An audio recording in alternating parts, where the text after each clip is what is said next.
Alright guys, welcome back to the channel. Today we are going to do some briskets on the pellet smoker. We're going to do a nice long smoke on these. We're going to put them on for probably a good, 6-7 hours. Get a lot of heavy smoke on there. We're using the Recteq pellet smoker. We are using a smoke tube. That definitely helps a lot with the smoke. A little bit of a downfall with some of the pellet smokers. You don't always quite get that smoke flavor. That's kind of the main complaint that people get. Purchase one of those smoke tubes, you fill it with pellets, ignite it, and that thing will burn, depending on how much you fill it, for a good 4 or 5 hours. And what we're going to do today is we're going to be cooking 2 full briskets. Got a couple of briskets going. We also don't like to waste anything. We're going to be doing some smoked mac and cheese this weekend, so we're going to do our brisket mac and cheese. We're going to cut up all these cook up all these trimmings and ends, and we're going to put that into that mac and cheese. So basically what I did with these briskets is I went ahead and trimmed them up yesterday, and I actually seasoned them last night, let them dry marinate in the fridge all night. You typically want to let them sit, minimum a couple hours. Some guys go like 4 hours. Longer the better. Gives that salts and seasonings a chance to really penetrate into that meat. And so that's why we kind of like to do that ahead of time, get it all ready to go. So this morning, as you can see, it's a little rainy out today, so we're under a tarp, we're all good. But it's going to be a good day for cooking. Got not much else going on, so I can get all these meats cooked up today. So we're going to go ahead and get this pellet smoker fired up here. As you can see, we got a nice big trimmed out brisket here.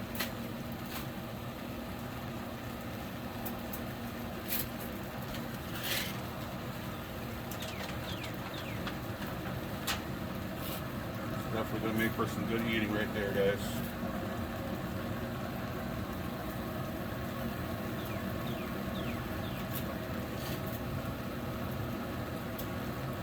Remember, when you put these on too, you do want to bunch them up a little bit. You kind of like anything else. You want it to look the way you want it to look in the end is how it's going to look in the beginning. So make sure you take a little time, bunch them up, get them nice and plumped up, as you would say. That's about it, guys. We're running at about 250. We're going to go ahead and let those go. We're going to pretty much just leave them alone for the next couple hours, let them start to develop a bark on there, and then we'll come back, check them. We'll spritz them a little bit as needed. Probably much just going to use water on them, not going to put any apple cider or anything on there. And we'll check back in a couple hours and see how they're doing.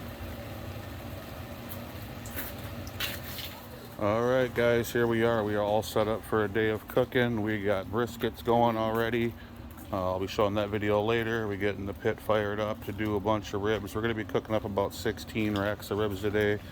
Going to get those all smoked up and ready. I'll be back soon with some more footage once we get everything rolling here.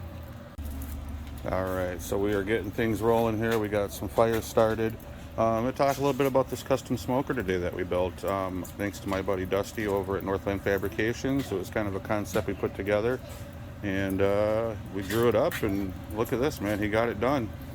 This thing has a little different system. Instead of a fire box, there's a fire drawer. You can kind of pull it out, adjust the fire, put it where you need it to. And as you can see, there's a lot of capacity in here. We've used this at quite a few competitions. We're going to add another shelf in here, and I mean the amount of food you can cook in here is ridiculous, really. But it's a nice system. We've had to do a few tweaks along the way, kind of different things. And again, you can see we're kind of doing a bunch of different things going on today. I'm going to be getting these ribs trimmed up and working on a video for that. But yeah, I just kind of wanted to show you this overall smoker design that we did. Again, you learn things along the way. A couple things didn't work quite the way we thought in the beginning, so we added this, we took away that, and eventually we came up with what we have here. Basically what we do to start it up is I got a big bed of lump charcoal going, and then down in the chimney I just got some regular briquettes going, and I'll kind of top that off once those briquettes are all ready to go. And basically we'll get that drawer in there, get her up to temp, and in the meantime we'll get these ribs trimmed up and we'll be back. Alright, I got me a little Miss Emma here. We're going to go ahead and just check on these briskets really quick. Looking good.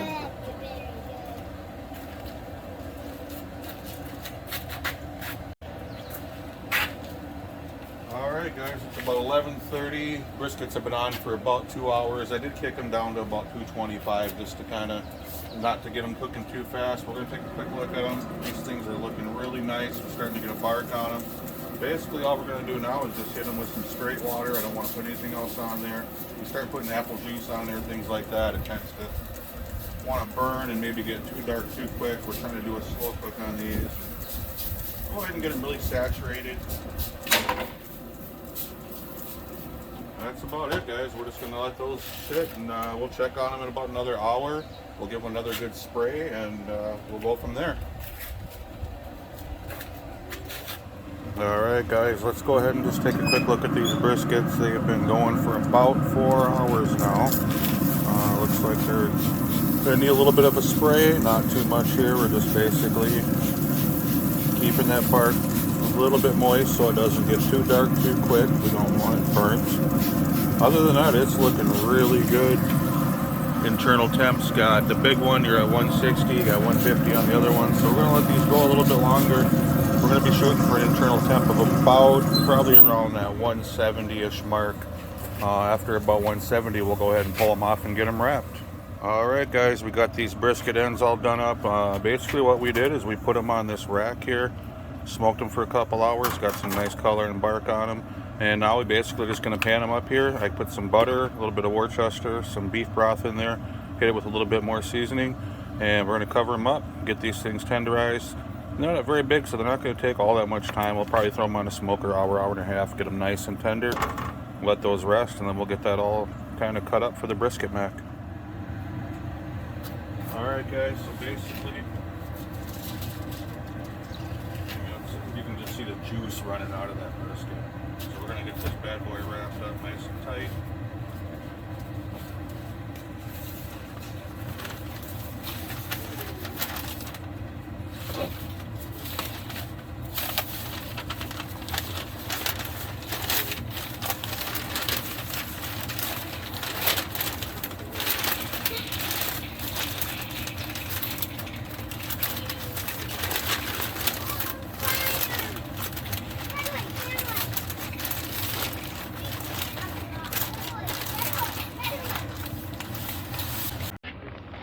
Okay, we got these briskets wrapped up. Basically, all we're going to do now is put them right back on the pit. We're going to throw them right back in here.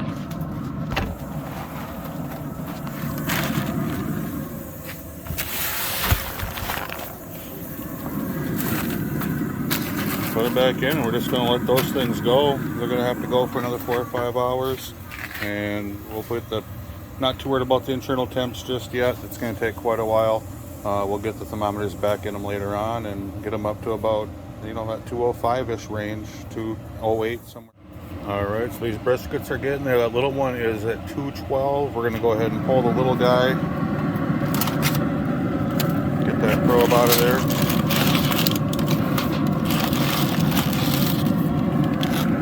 I can just feel by the way it feels in my hand that it's pretty tender. She's going to definitely pass the jiggle test. We're going to go ahead and pull these brisket ends off as well. They should be about done. And we're sitting at about 207 on this big one. So we're going to go ahead and let that hang out for just a little bit longer. Get that pulled off. And we're going to let these rest for a couple hours. Alright, well it's pretty late now, but wanted to do a quick follow-up with the brisket. Basically these things have been resting for a couple hours now. They are good to go. Give you a quick peek at them here. Alright, had to get that opened up. But basically we got the finished product here. You can see plenty tender. I don't know if you can see the wiggle on there, but definitely good. We are not going to cut into these tonight, but just kind of wanted to give you the overall look of them. And again, we rested these for a couple hours. Basically tomorrow morning what we're going to do is we're going to go ahead and put them in a pan, just bring them back up to temp, get them carved up, and we'll go from there. Okay, well I guess I lied a little bit, guys. Since they have been resting for a few hours, I decided I needed to go ahead and try a piece of this. You can see down in there, nice and juicy, nice and tender. These came out really nice. Gonna get these sliced up tomorrow and get them served. Looking good. Remember, guys, if you like what you see on the channel, please do like and subscribe, and we will see you next time. Thank you.